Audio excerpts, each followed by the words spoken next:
Naalala ko pa, nung una kitang makilala, lumuha ang iyong mga mata, pero hindi dahil sa lungkot na iyong nadarama, kundi dahil sa saya at katotohanang nalaman mo sa akin. Kinuwentuhan kita noon hanggang sumapit ang panibagong araw para sa atin. Tila isa kang musmus, himatay nakatitig lang sa akin, kasama mo nakikinig ang buong kalawakan, ang buwan, at lahat ng mga bituin. Kinuwento ko sa iyo kung paano nagsimula ang mundo, kung paano nabigo at lumayo ang mga tao, kung paano ko hinanap ang mga ito. Kinuwento ko sa iyo ang lahat ng aking mga plano, ang lahat ng aking mga pangako. Kinuwento ko sa iyo ang lahat ng ito. Naalala mo ba nung una kong binuklat sa harapan mo ang libro?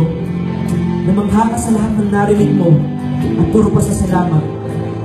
Puro pasasalamat ang nagmutawi dyan sa bibig mo.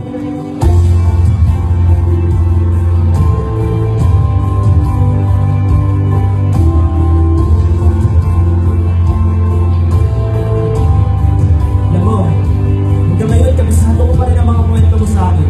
Mula sa pinakamalungkot hanggang sa pinakamasaya, mga desisyon mo na ako yung una mong kinukonsulta. Mga problema, hirap na hirap ka ng dalhin. At kung paano ko pinapagaan ang iyong damdamin, naaalala mo ba?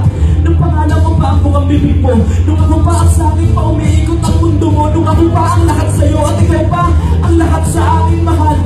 Ikaw pa rin ang lahat sa akin. Sana maalala mo to. Sana maalala mo to bago ka tuluyang madaya ng mundo. Sana maalala mo to bago ka tuluyang makulong sa pag-ibig na konsepto ng mundo. Sa mga taong pinipilit mo para sa'yo, sa mga taong ginagawa mong mundo. Mahal, alam ko masakit na, dahil minsan ang inakala mong langit ay isang madilim na piitan pala masyado ang naakit. Sa mga salitang minsan nagmamaga sa'yo, pero hindi mo na puna ang apoy natututok sa'yo at nagdadala sa'yo sa pagiging ako. Masyado ang naakit sa inaakala mong tunay na pag-ibig, pero hindi yan tunay na pag-ibig. Dahil ang tunay na pag-ibig ay malalaman mo lang at mararanasan mo lang kapag kumonsulta ka sa tunay na pag-ibig. Ang tunay na pag-ibig ay ito. Ang pag-ibig ay walang iwanan, walang pagbitiw, walang pagtulak, walang paglayo, walang salitang tapos. So, wakas walang salitang ganyan. Ang tunay na pag-ibig ay ito.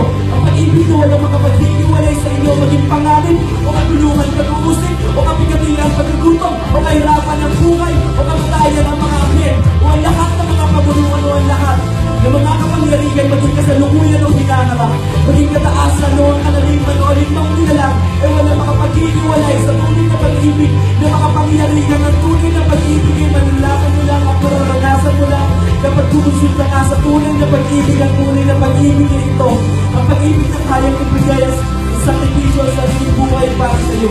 Kayang ibigay lang at nakakabuti ang alay sa pag-ibig nito mulo. Nais kong ulitin sa inyo. Nais kong hingay ng atensyon mo. Para sabihin ang tunay na pag-ibig ay malalaman mo lang at mararanasan mo lang kapag kumonsulta ka sa tunay na pag-ibig. Ang tunay na pag-ibig ay ito. Hindi. Ang tunay na pag-ibig ay ako. Ipapaalala ko sa iyo kung paano ko sinalo ang mga latay at sumpay, mga karusa na dapat ay para sa iyo. Kung paano ako nagparaya na ipapako ang mga kamay na ito alang-alang sa pag-ibig ko sa iyo, mahal. Ipapaalala ko sa iyo kung natin mo ang libro na nasa tabi ng kama ko. Alam kong pinaglumaan mo na to at hindi mo na pinuklat ko na nang ikaw ay lumayo. Pero ito ang libro na nilibot ko pa mula pa ng likhain ng mundo at hindi na wala. Ikatiting na piraso ng mga letter nito. Ito ang libro na sinulat ko para sa iyo. Buknatin mo at ipapaalala ko,